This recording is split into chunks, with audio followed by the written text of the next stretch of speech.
Hello, and welcome back to my channel. My name is Chantal, and today I want to talk about a topic that is kind of near and dear to my heart as both a book person and a movie person, and that is adaptations.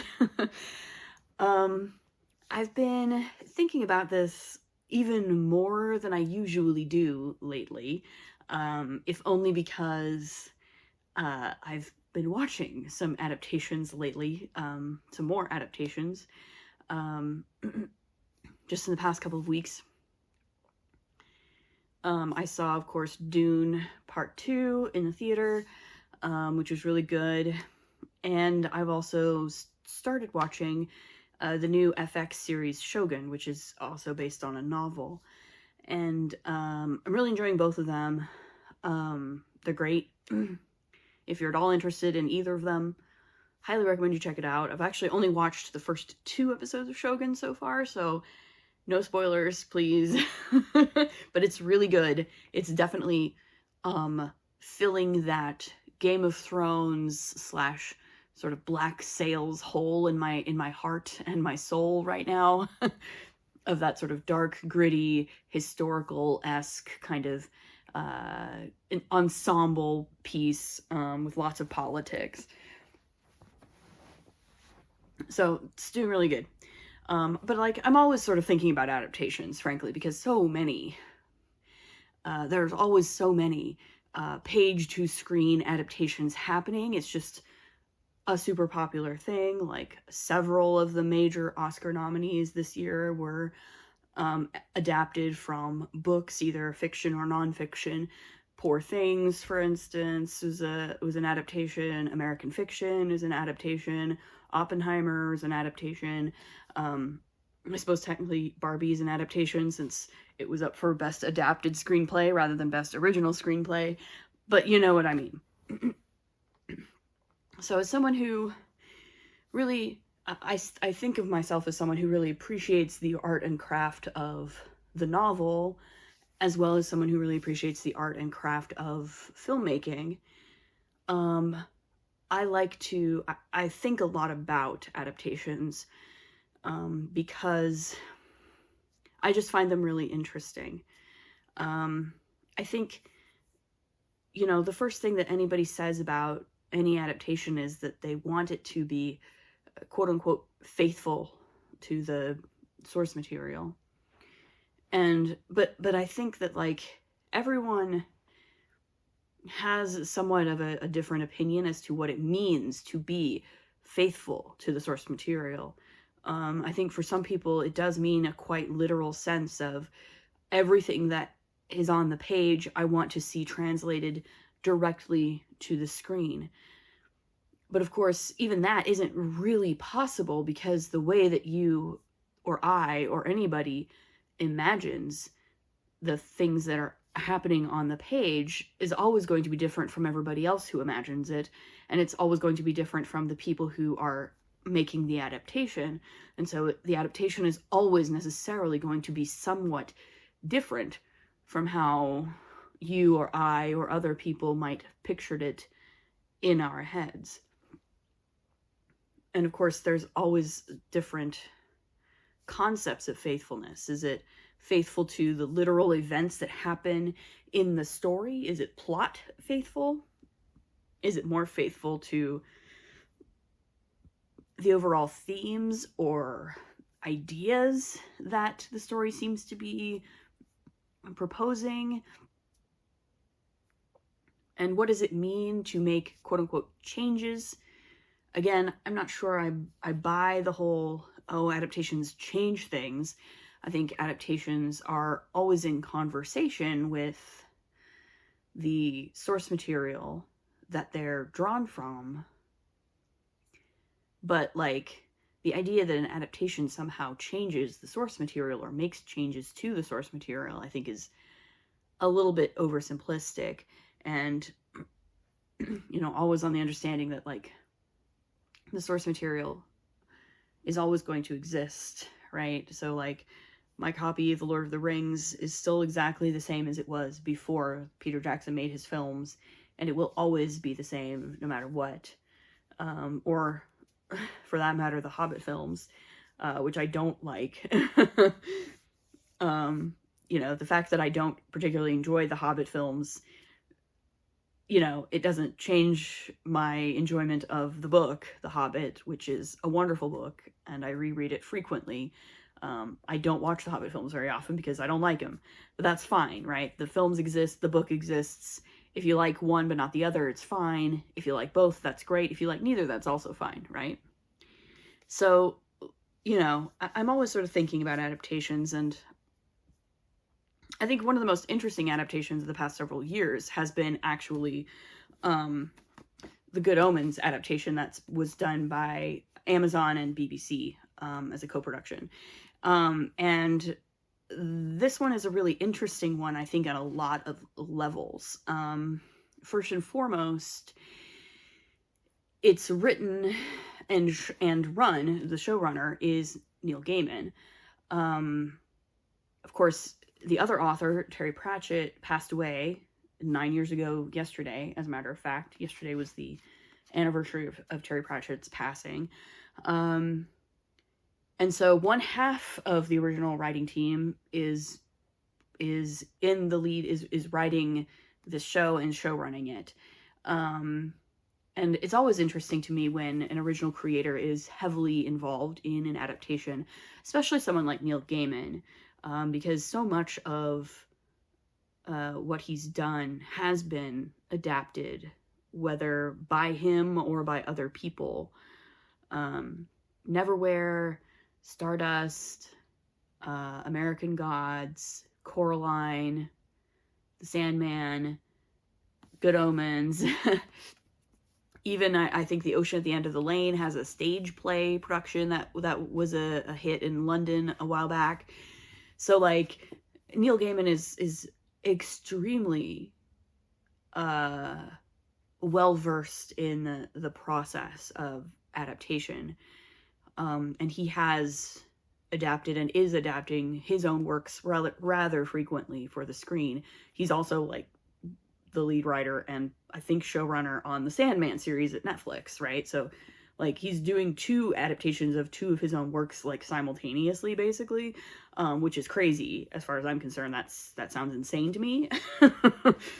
But also, I do think Good Omens in particular is really interesting because of some of the adaptational choices. That's what I like to call them, rather than sort of changes. I like to call them adaptational choices, or just creative decisions that were made that are sort of deviate from the source material.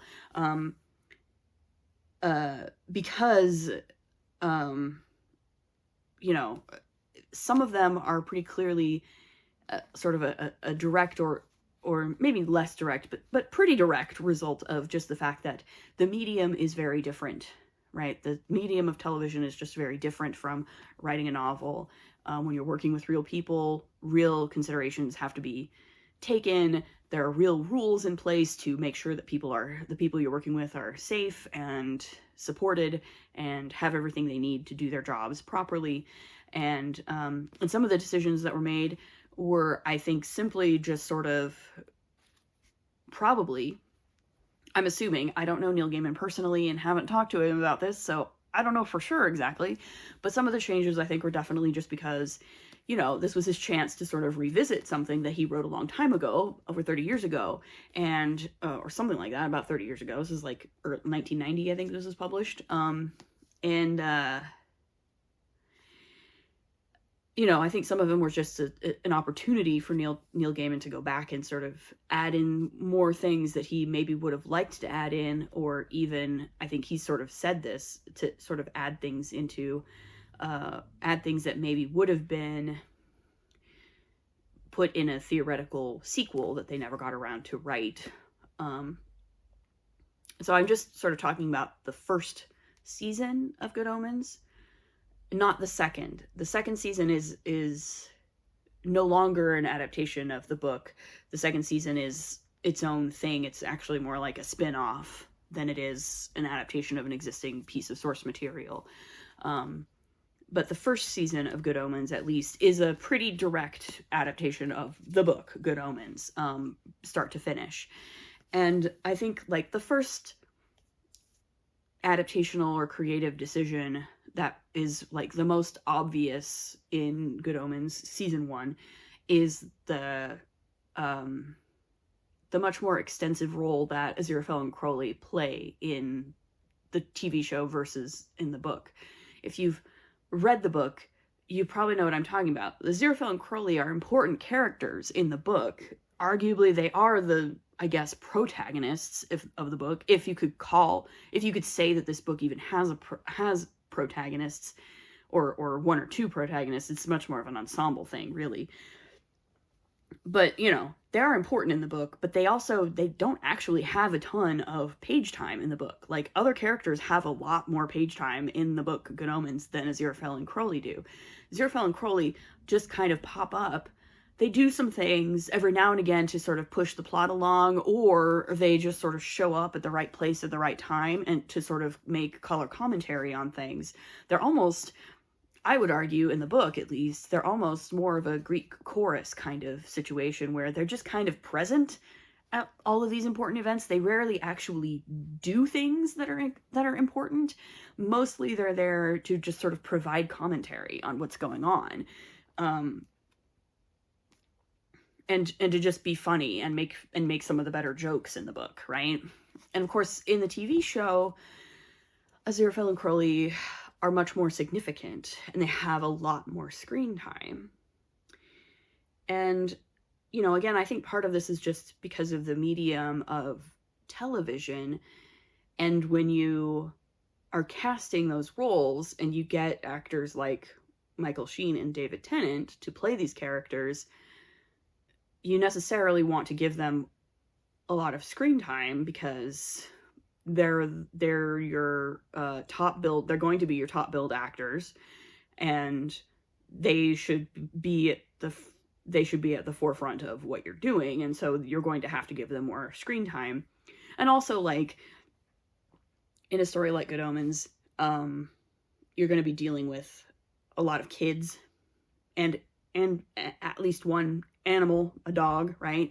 And there are lots of, especially about kids, there are lots of very specific labor laws that you have to follow when you are dealing with children, when you are working with real children on a real set. There are lots of rules that have to be followed in order to make sure that those kids are safe and are still, you know, able to do their schooling and get their homework done and aren't being overworked, because in our world we have child labor laws, and of course child labor laws do not apply when you're just sitting down to write a novel. Kids are kids. So that might be part of it as well, right? So you kind of have to figure out where you need the children, where it's most important to have the children, because you maybe can't have them have as much screen time as you might like, because of all these various rules and regulations that you have to follow for good reason. And so you're gonna naturally, you know, you can't really have as much of the kids as you might want. So what do? Well, you hire Michael Sheen and David Tennant to play your main characters, and you give them a lot more screen time, right? So that's one aspect of it. I think the other aspect of it is, you know, if Aziraphale and Crowley are now our main protagonists and are now going to have a lot more screen time, then they should probably have an arc. It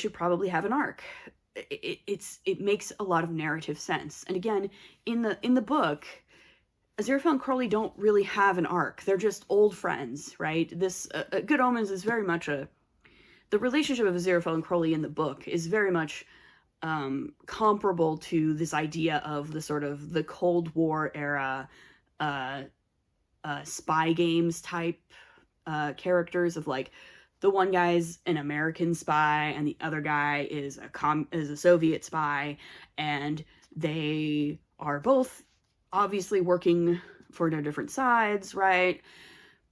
But they end up spending so much time together undercover or whatever, that they just kind of end up becoming besties over time, right? And so they're very comfortable with each other in the book, Aziraphale and Crowley. They're very comfortable in their relationship with each other. But in the TV show, again, you're going to give them so much extra screen time. They really should have like an actual arc that they're going through, right? Either individually or together, or ideally some combination of both. And also because, again, Michael Sheen and David Tennant are really good actors, and you want to give them something to really work with, right? So naturally, they're given a character arc, or a relationship arc, really, is what it is in the first season. It's very much a relationship arc of, they start out, right? We have in the first half, in the extremely long cold open of the third episode, you have you have this extensive flashback through the ages of Aziraphale and Crowley's relationship sort of developing from, kind of enemies, a little bit prickly with each other, to gradually kind of becoming warmer and warmer and more familiar with each other as they become friendlier with each other. So that now, once we get to the rest of the show, the last couple of episodes of the season, we are fully understanding and on board with where their relationship is at, and we know intuitively like what they've been through together, what has gotten them to this point. And so when they do their little, at the end of, I think it's the end of the very same episode, when they do their little breakup scene in the bandstand, that has the correct emotional impact for us as viewers, because we've seen their journey together, their relationship journey together, and where it has led them. And I think that's brilliant, frankly. I think, like, as I've said, I'm a big Neil Gaiman fangirl. I think Neil Gaiman is a very smart person who really knows how, obviously he's very good at writing. He knows how to write. He knows how to write a relationship arc. He knows how to write a romance, and that's what this is. It's a romance between these two characters. And it was frankly an ingenious move to take, again, what's very funny and very cute, and they have some of the best jokes in the book, and to pull that from this book and give them a full-fledged relationship arc that has, everything from a meet cute to a mid-season breakup scene, to the sort of making up at the end, and then, going out to dinner, on, basically going on a date together at the end. It's perfect. It's pitch perfect, frankly. And I'm not, all of that to say, I guess, that I'm not one of those people who's going to sit here and poo-poo an adaptation simply because the people who make the adaptation are, quote unquote, making changes.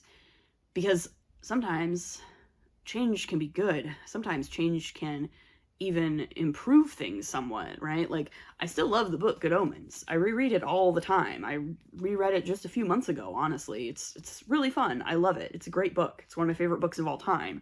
And it will never not be one of my favorite books of all time. But yeah, Neil Gaiman was given the opportunity to adapt it for television, and he ran with it. And he said, I'm not only going to take the opportunity to make a really faithful adaptation, but like, I'm going to make some creative decisions that are going to take it in some new directions and make it really fresh and make it really fun, for a modern audience, for a contemporary audience. And that's what he did. And it worked really well. And now we have another season of it, and a third one is coming up, and we're going to see even more stuff from him that he's come up with, like completely original ideas for these characters of Aziraphale and Crowley, because it was so popular and it worked so well. So yeah, that's sort of my general thoughts on adaptations vis-a-vis Good Omens specifically. I could do this for Lord of the Rings, and several other things especially. But yeah, I don't know, I've been thinking about adaptations a lot lately. I always am thinking about adaptations. Like I said, it's one of those things that when you're a book lover and a movie lover, adaptations are just kind of a thing that is always there, and is always present. And also, apparently, Shannon Chakraborty's latest novel, The Adventures of Amina Al-Sarafi, has been optioned for television by a production company, which is super cool. I hope it comes to fruition. I will say, just because something has been optioned doesn't mean it's actually going to come to fruition. A lot of things get optioned that never get made, so it's very possible that nothing will ever come of it. But I would really, like, I think that particular story would be really fun. I read The Adventures of Amina Al-Sarafi late last year, and I really loved it. I really love everything that Shannon Chakraborty writes, and I think if anybody deserves to have a television adaptation of some of her stuff made, it is definitely her. And so I really hope to see something like that happen in the next few years, because that would be super cool. So, other than that, I did also have one more sort of update to do, and this is totally unrelated to the other topic at hand, but I also kind of wanted to talk about it, because I did have my first DNF of the year in the past week or so. So I started reading Sanctuary of the Shadow by Aurora Ascher. I talked about it in my March TBR video. It was one of the library books that I had. And even in that video, if you'll recall, if you watched it, I was kind of iffy about it. I said in that video, it's a romantasy. Romantasy can be very hit or miss for me, and, you know, it doesn't always work. But I was willing to give it a shot. I read 12 pages of it. I literally read the first chapter of it, and I was like, this is absolutely not going to be for me. I will say, in this specific case, it was just because it's just, honestly, it's very poorly written. Unfortunately, I hate to say that about any book. I don't like to say that about a book. And I don't like to think of myself as someone who is really snobbish about prose or whatever, but, like, I have standards. And this did not meet them, not by any means. I have read fan fiction on AO3, very good fan fiction on AO3 that is much, much better than this prose. This prose was extremely juvenile, extremely hand-holdy.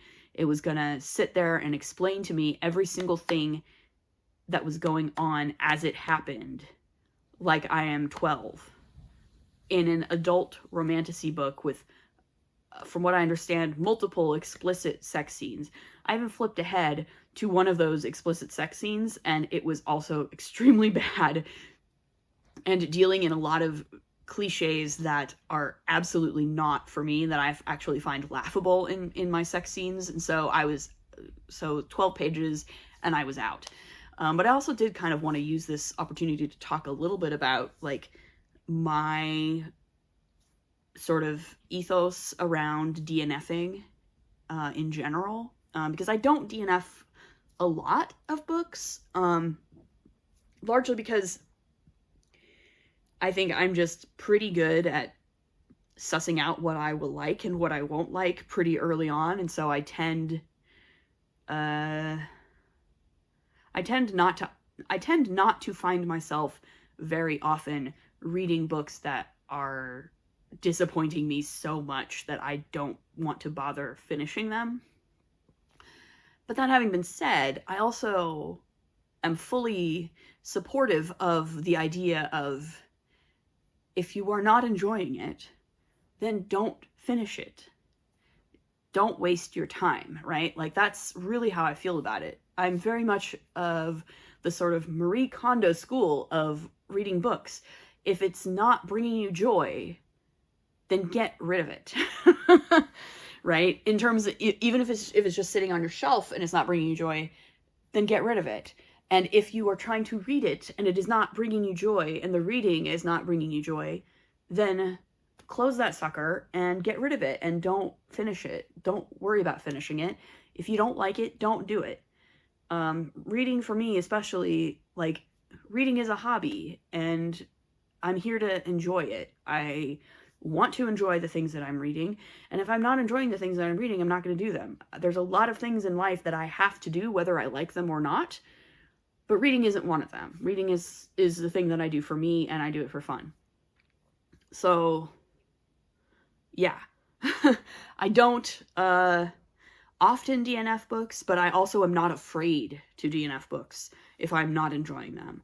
And there's a lot of reasons why I might DNF a book, other than just I think it's bad or the writing is bad, right? Like, for instance, most of the books I DNF'd last year, mostly I DNF'd because I was just, like, in a reading slump and nothing was working for me, and trying to push myself when I'm already in a reading slump is just a losing proposition.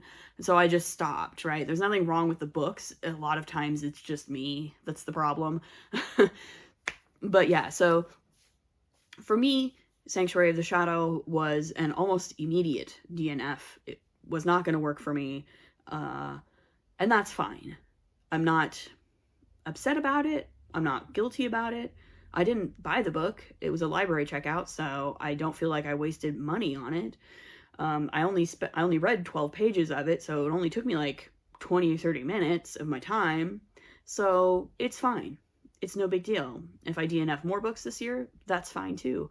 Because again, I want to make sure that the books that I'm reading are books that I like. Which is also why, for instance, my average rating on Storygraph is pretty high. My average rating on Storygraph is like a 4.25 or something like that.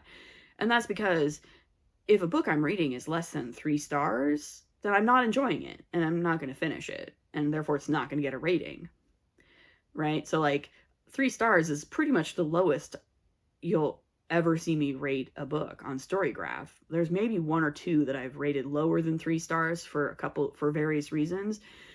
But for the most part, if it's lower than 3 stars, I'm not enjoying it, and I am not going to bother finishing it. So that's, I guess, my principled stance on DNFing, which is, if you're not enjoying it, don't finish it.